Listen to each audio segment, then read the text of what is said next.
আলাইকুম। আমাদের ছোট্ট সোনামণি সাইমনের জন্য সবাই বেশি বেশি করে দোয়া করবেন।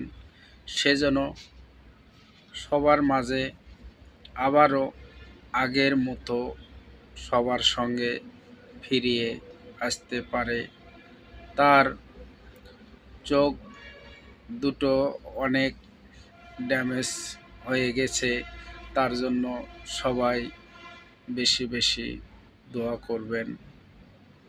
এই বলেই সকল কন্টেন্ট ভাইদেরকে বলতেছি, আপনারা যতটুক সাইমনের জন্য এগিয়ে আসতে পারেন, তাহলে এই সাইমন আবার আমাদের মতো চোখে দেখতে পাবে, আবার সবার মাঝে বিনোদন দিতে পারবে।